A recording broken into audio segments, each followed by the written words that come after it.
China just slammed the door on ASML and TSMC for good. No warning, no delays, just a hard cutoff that stunned the West. But this wasn't a tantrum. It was a declaration. Beijing isn't just ditching foreign chips. It's rewriting the entire semiconductor order, your phone, your car, your economy.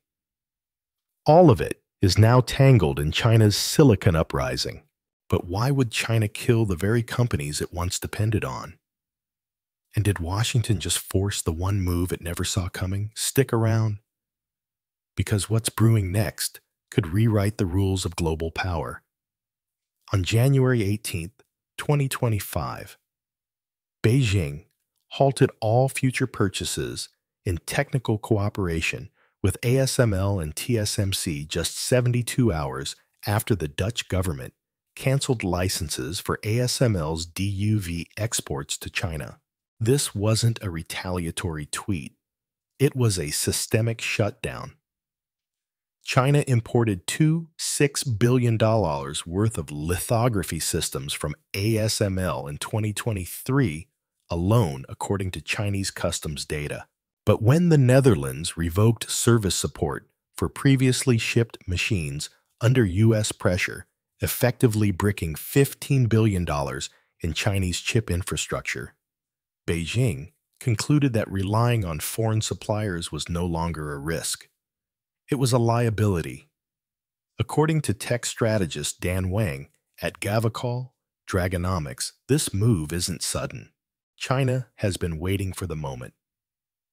Western supply chains became more of a threat than a benefit.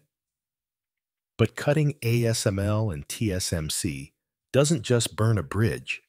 It forces China to pave its own, and fast. So, how did the very sanctions meant to contain China end up pushing it to the edge of a chip revolution? The 2022 U.S. sanctions were designed to paralyze China's semiconductor ambitions by blocking access to advanced chip-making tools, AI accelerators, and foreign talent. Instead, they ignited an investment spree.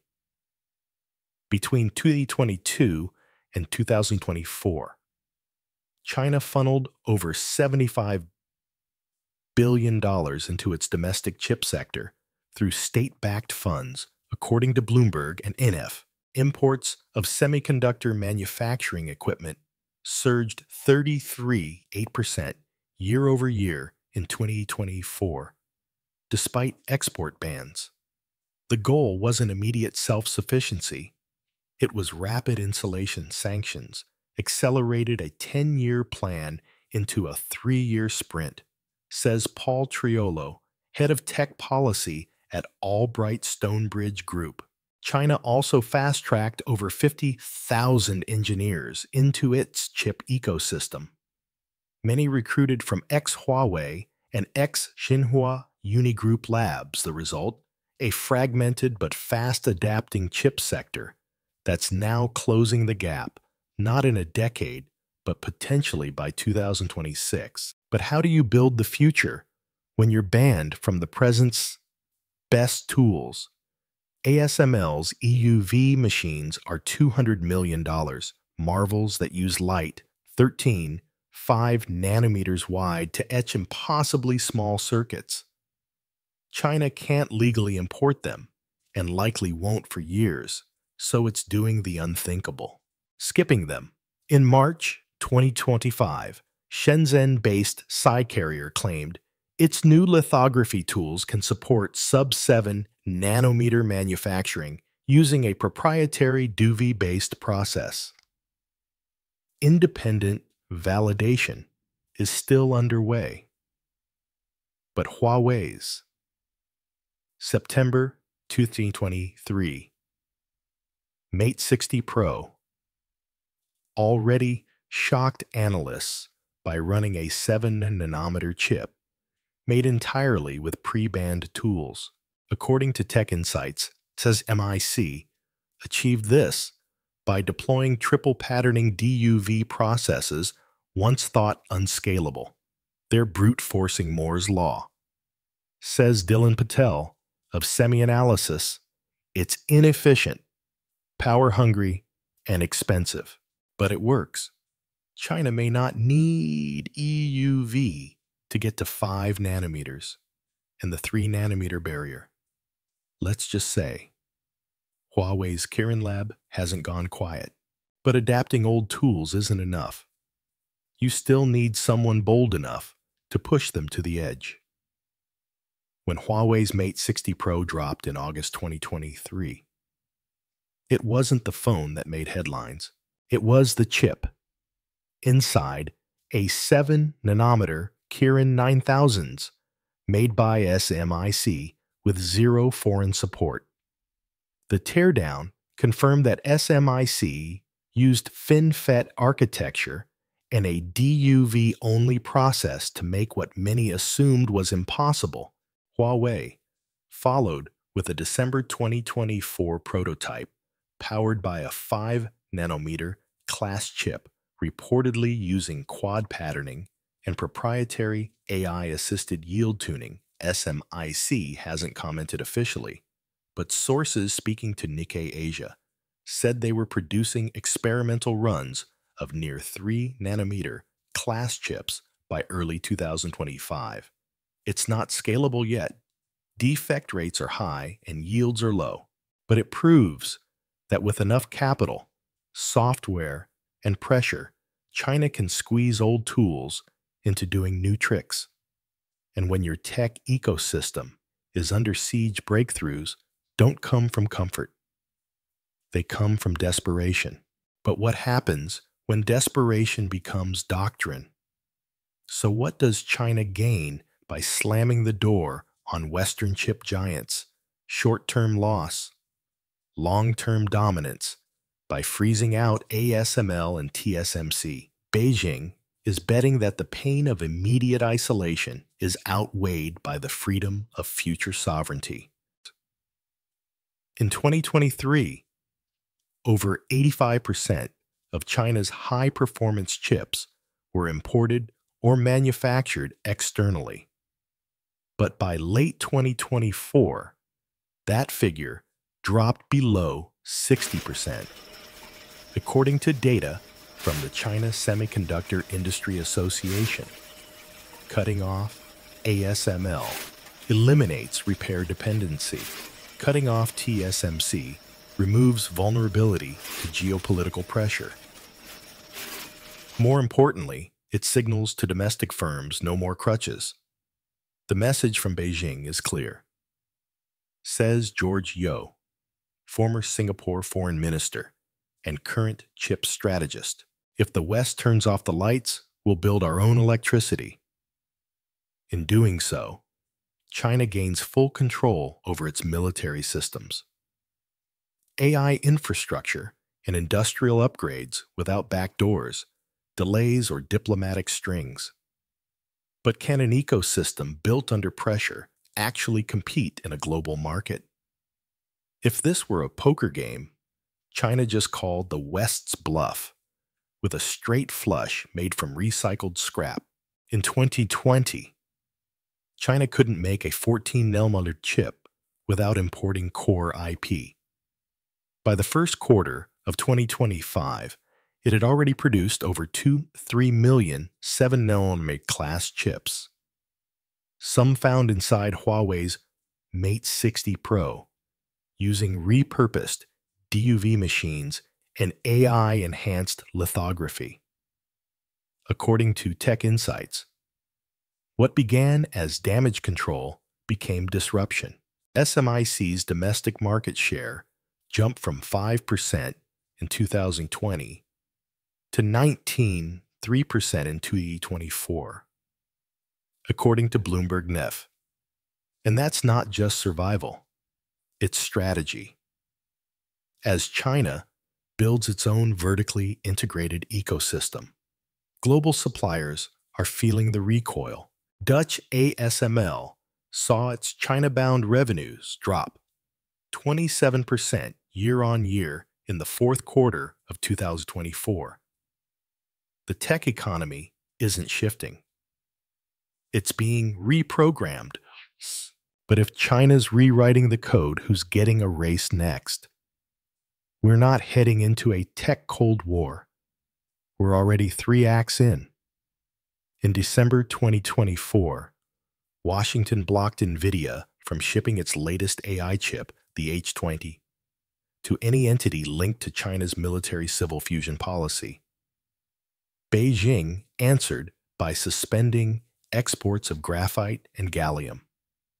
2 elements the U.S. defense sector can't function without. According to Reuters, this caused a 16% price spike in advanced radar systems and EV batteries within 60 days. And just like that, the battlefield spread from fabs to factories. Academic blacklists followed. Over 410 Chinese researchers were recalled from U.S. institutions in the first 2 months of 2025, per the South China Morning Post. Every sanction sparks a mirror move. Every restriction births a workaround. And while no missiles have flown, the damage is very real. The tech is just the weapon. The war, it's everything underneath it. But what happens when both sides stop aiming at each other and start aiming at the markets? That's when every wire, every screen, every satellite runs through. Beijing's blueprint.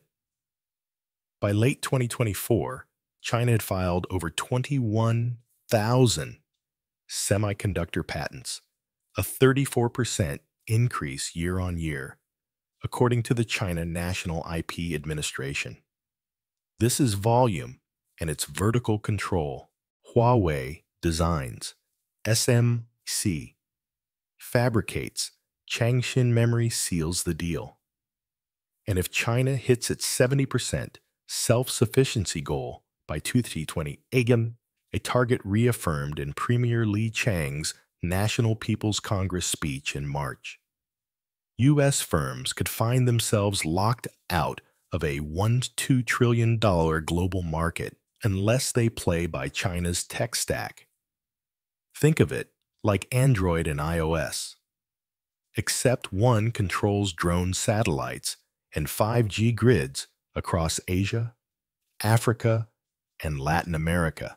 This isn't just a supply chain shift, says Chris Miller, author of Chip War. It's a realignment of global power. But if China's building an empire in silicon, what's happening to the kingdom back home? Let's talk numbers. In February 2025, the U.S. Trade Office estimated that escalating tariffs on China-made components would raise smartphone prices by up to 41% over the next 18 months. An iPhone 16 Pro Max, that could hit $2,300. Retail.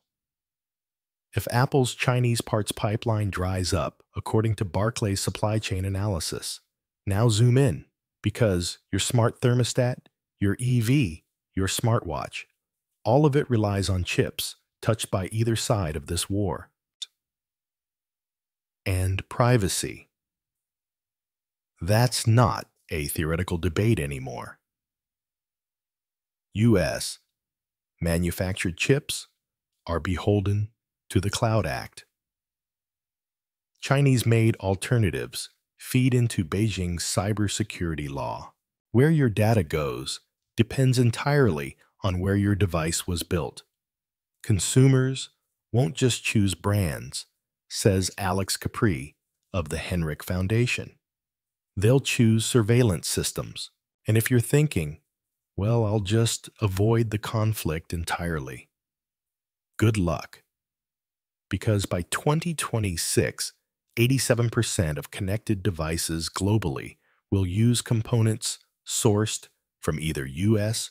or Chinese supply chains. So if you're using a screen, you're in it whether you like it or not. China didn't just say goodbye to ASML and TSMC. It slammed the door and locked it from the inside. And while Western firms scramble to uncouple, Beijing isn't backing off. It's doubling down. What started as a sanction response has become a blueprint for independence. For some, it's survival. For China, it's sovereignty. But here's a twist. The war might not stay on silicon, because quietly under the surface, Beijing has begun a slow-motion move that could destabilize everything, offloading U.S. tech-linked assets and sovereign bond holdings in strategic batches. The chip war was Act 1, Act 2. It might hit Wall Street, and the fallout won't just be tech stocks. It might be retirement funds, mortgage rates, and the next recession. So ask yourself, what happens when this stops being about chips and starts being about capital? Stick around. That storm is already forming. We're glad you're enjoying this video. Please like and subscribe. Check out another video that is now on your screen.